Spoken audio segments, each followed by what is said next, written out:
قبائلی روایات میں کہ ہم نے ان کو سپورٹ بھی کیا. اصل تو میں یہ بھی ایک وہ ہے. دیکھیے جب ہم دیکھتے ہیں کہ نواب اکبر بگٹی صاحب جو ہیں وہ پہلے چیف تھے, ان کے بعد سے یہ پگڑی یا یہ جو دستار ہوتی ہے یہ ان کے پوتوں کو جانی چاہیے تھی ایکچولی میں, جو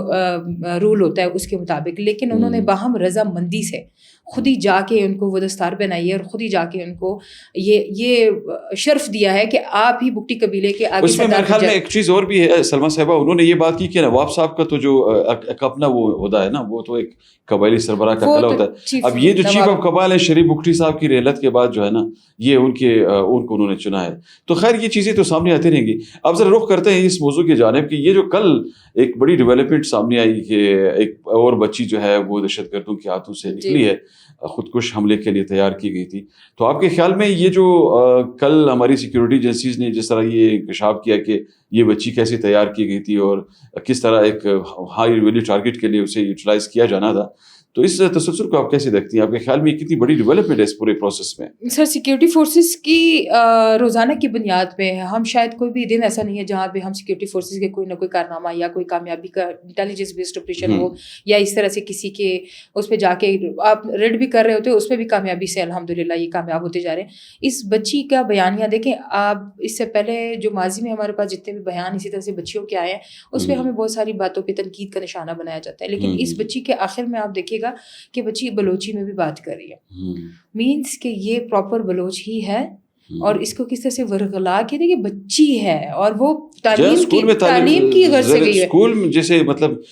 اس میں تعلیم حاصل کرتی رہی ہے. اور یہ کراچی میں اس کا پکڑ لینا مطلب یہ ہے کہ آپ بلوچستان میں تو کر رہے تھے سب کچھ, لیکن اب آپ ہمسایہ شہر میں جا کے یا ہمسایہ اس میں جا کے دیکھیے وہ انڈسٹریل ہب ہے کراچی, اس جیسے علاقے میں اس بچی کا ہونا یا اس کی تقریب کاری میں عمل درآمد کرنا یا اس کو سہولت کاری دینا یا اس نیش پر لے کر آنا کہ وہ پھٹنے کے لیے تیار ہو جائیں یا کسی بھی اس پہ آ جائیں. اچھا یہ میرے خیال میں یہ کوئی انہوں نے اس طرح کا کوئی شاید پلان بنایا تھا جس طرح وہ چینی انجینئرس پہ انہوں نے حملہ کیا تھا. جی تو یہ شاید اطلاع تو یہ سامنے آ رہی ہے کہ بچی کو اسی لیے کراچی منتقل کیا گیا تھا کہ وہاں پہ شاید بہت بڑی تباہی سے بچایا ہے. چاہتے تھے. میں کہتی ہوں کراچی فورسز ہو گیا یا پاکستان کی جتنی بھی فورسز ہوگی ان کے لیے یہ کامیاب آپریشنز پہ میں بار بار سراہتی ہوں ان کو کہ یہ لوگ اپنی زندگیوں پہ کھیل کے دیکھیں, یہ بہت بڑی تباہی تھی. اگر یہ کراچی میں بھی ہو جاتا تو آپ بتائیں کہ بلوچستان میں پڑھنے والی شورش جو ہے وہ کس طرح سے دوسرے شہروں کو متاثر کر سکتی ہے. بالکل صحیح کری. اچھا سلمہ صاحب, یہ جو دہشت گرد تنظیمیں آپ کے خیال میں چاہے وہ BLA ہو یا BLF ہو جو بھی ہیں, ان تنظیموں کے اندر اب یہ جو ان کے بارے میں جو ایک تاثر بن رہا ہے کہ یہ آپ پہلے تو ہماری یوتھ کو انگیج کر رہے تھے, زیادہ اپنے عزائم کے لیے استعمال کر رہے تھے, اب یہ خواتین کا جو انہوں نے مسلسل استعمال کرنا شروع کیا ہے, اس پرٹیکولر پہلو کو آپ کیسے دیکھتی ہیں؟ قوم کے اندر, بلوچ قوم کے اندر کس طرح ایک تشویش جو ہے وہ اس میں سامنے آئی ہے اس حوالے سے, کیونکہ ہم نے سوشل میڈیا پہ لوگوں کو دیکھا کہ لوگ بہت زیادہ تنقید کا نشانہ بنا رہے ہیں کہ اس پروسیس کو چلیں, آپ یوتھ کو تو استعمال کرے دیکھیں جی ان کے فیوچر کا مسئلہ ہے, خواتین کو پھر کیسے لے کے آ رہے ہیں اس شعبے میں اور ان کے لیے اس طرح کا نظریہ آپ رکھتے ہیں؟ سر بلوچستان کو اگر میرے پہلو سے دیکھا جائے تو ایک پسماندہ شہر ملک کہا جا سکتا ہے, وہ شہر کہا جا سکتا ہے کوئٹہ کو یا ایسے علاقوں کو جہاں پہ روزگار کے مواقع بہت کم ہیں, لیکن آپ ان کو تھوڑی سی اٹریکشن دکھا دیں, تھوڑا سا پیسہ دکھا دیں یا ان کو کسی بات کی لالچ دے دیں کہ آپ کو گھر بیٹھے ہی اتنی انکم ہو جائے گی. آپ نے دیکھیے ابھی تو ایک سمپل سی مثال دے دوں کہ ہمارے جو پشتون علاقے ہیں وہاں پہ پولیو ورکرز کام کرتی ہیں, یہاں پہ بھی کرتی ہیں, ٹھیک ہے, NGO بیس چھوٹی موٹی NGOز ہیں وہ بھی کام کر رہی ہوتی ہیں. جیسے کل دالبندین کے DC صاحب نے ایک بڑا اچھا اسٹیپ اٹھایا کہ جتنی بھی NGOز ہیں ان سب کو رجسٹرڈ جو ہے وہ منتھلی آ کے مجھے رپورٹ دے کے جائیں گے. تو ان کو ورغلا کے اسی اس پہ لے کر آیا جاتا ہے گھر کی عورتوں کو, گھر کی عورتوں کی بات کریں کہ آپ کو پڑھا لکھا ہونا ضرورت نہیں ہے, آپ نے سروے جا کے کرنا ہے, آپ نے یہ کرنا ہے, آپ نے وہ کرنا ہے, آپ نے ڈیٹا اکٹھا کر کے لا کے دینا ہے, کاپیز لے کر آنی ہے, ہم آپ کو اتنے اتنے پیمنٹ کر دیں گے. دیکھیے آپ ایجوکیشن کی سائڈ کو بالکل اکیلے سائڈ پہ چھوڑ دیں, آپ اس میں الٹریٹ عورتوں کو بھی استعمال کیا جاتا ہے. آپ دیکھیں اس میں بہت ساری عورتیں ایسی ہیں جو کہ ایجوکیشن سے بہت دور ہیں, آپ ان کو تھوڑی بلکہ اس طرح کی خواتین کا تو استعمال یہ اس لیے زیادہ کرتے ہیں کہ ان کو جلدی ٹریپ کیا جا سکتا ہے. ٹریپ ہو رہی ہیں,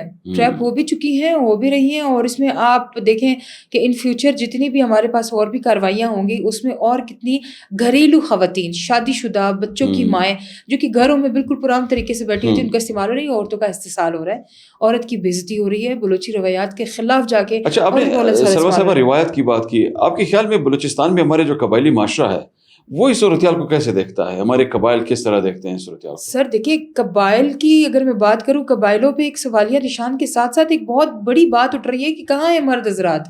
ہماری عورتیں بلوچ اور پشتون قبائل میں اگر ہماری عورتیں کسی کے گھر میٹ لے کے چلی جاتی تھی، جرگے پہ چلی جاتی تھی، تو قتل معاف ہو جاتا تھا،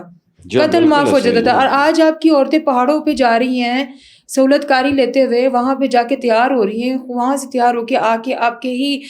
مسلح تنظیموں کے ساتھ مل کے کاروائیاں کر رہی ہوتی ہیں۔ آپ دیکھیں، اور جن کو یہ مار رہے ہیں وہ بھی تو مقامی لوگ ہیں نا، باہر کے لوگ تو نہیں آئے۔ مقامی لوگ بھی ہیں، سیکیورٹی فورسز بھی ہیں، باقی بھی بہت سارے لوگ۔ سیکیورٹی فورسز میں بھی تو آپ کے مقامی بلوچ ہیں نا سارے۔ اس میں دیکھیے زیادہ تر جو ہے وہ کامن پبلک کے لوگ ہوتے ہیں۔ آپ اس میں جب آپ کسی بھی پرانے واقعے کا وہ اٹھا لیں تو اس میں زیادہ سے زیادہ عوام ہی مری ہے۔ اس میں کوئی ہائی ویلیو ٹارگیٹ ان کا کچھ بھی نہیں ہوتا تو ہے، ہدف تو ان کا ہوتا ہے، لیکن ہدف تک پہنچنے سے پہلے، کیونکہ وہ دیکھیں ان کا آپ کی والی بات کہ وہ پڑھے لکھے نہیں ہوتے، ٹریپ بس آسانی سے ہو جاتے ہیں، ٹریپ ہو گئے ہیں۔ آپ ان کا ٹارگیٹ بتا دیں، جا کے وہیں پہ پڑھتے ہیں۔ مطلب ابھی ایک ذمہ داری بڑھ گئی ہے قبائل کی بھی کہ وہ فرنٹ لائن پہ آ کے اپنا کردار بھی ادا کریں اور اپنے بچوں کو، اپنے خواتین کے استحصال کو روکیں اور اس معاملے سے اس میں اپنا عملی کردار ادا کریں۔ بہت شکریہ سلمیٰ صاحبہ۔ ناظرین، آج آپ نے گفتگو سنی۔ آج کے پوڈ کاسٹ میں ہم نے بلوچستان کے مختلف امور کا احاطہ کیا اور خاص کر ہمارے قبائلی معاشرے میں بلوچستان میں ہماری یوتھ کو، ہماری خواتین کو جس طرح دہشت گرد تنظیمیں استعمال کر رہی ہیں،